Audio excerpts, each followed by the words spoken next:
That's where the change can take place. That's where the grace works.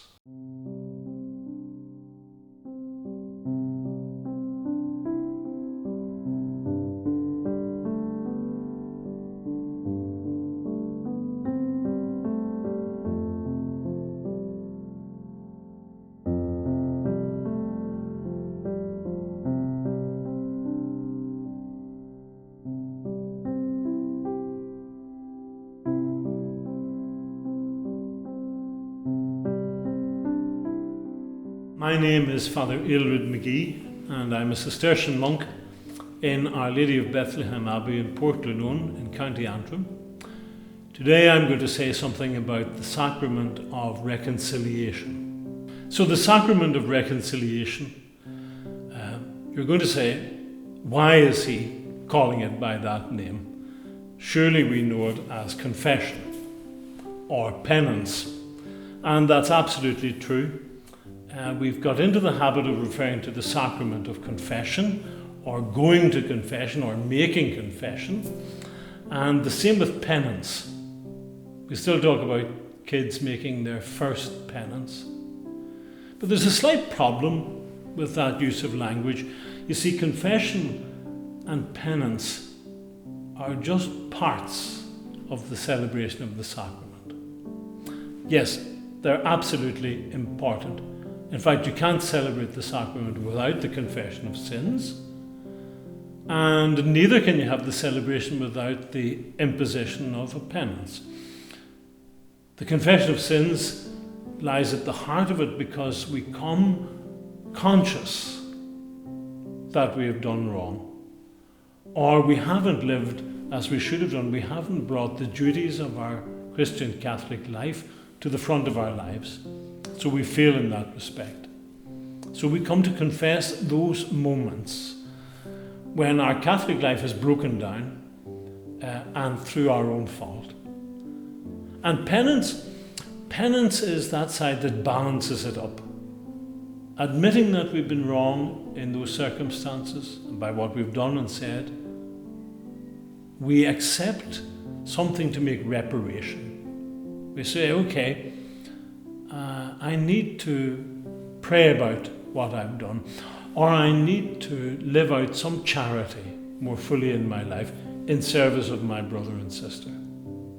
So yes, the confession of sins and the penance that we accept and live out as a response to that confession. But that's not the point of the celebration of the sacrament. The point of the celebration of the sacrament is that we become reconciled. Now, this is a completely different point of view. It's really important when we listen to what the priest says in the prayer of absolution. We're conscious that there are 3 moments of reconciliation going on, and God is affecting them all, and He's asking us to participate in them. The first is that I'm reconciled with God.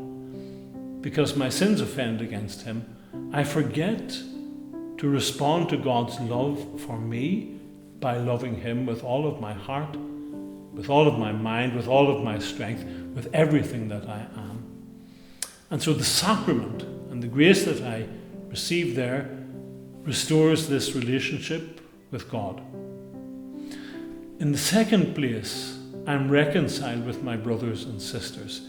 It's an extraordinary thing. Sin doesn't just affect me and my relationship with those people around me.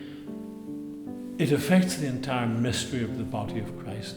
The effect of my sins disrupts the life of the body.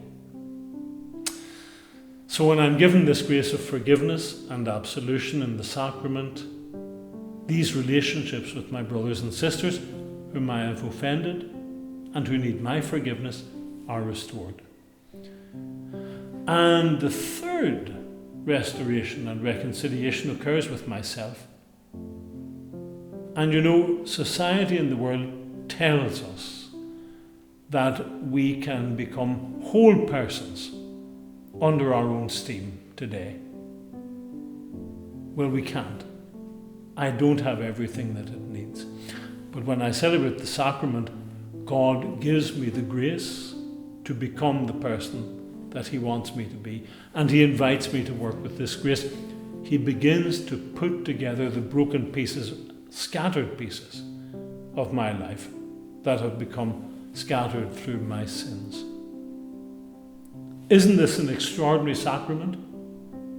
That the most important things in my life, the relationships which are formative, which help me to grow, and which make me the person that I am, are restored. I'm reconciled with God, I'm reconciled with my neighbour, my brother and sister, and I'm reconciled with myself. So the sacrament of reconciliation is nothing more than my acknowledgement of the great commandment, to love God and to love neighbour as myself. So if you've forgotten about the sacrament, if it's become something that you're not interested in, think again. And don't just think about the sins. Think about the invitation to go back and see what got you to that moment of sin. That's where the change can take place. That's where the grace works.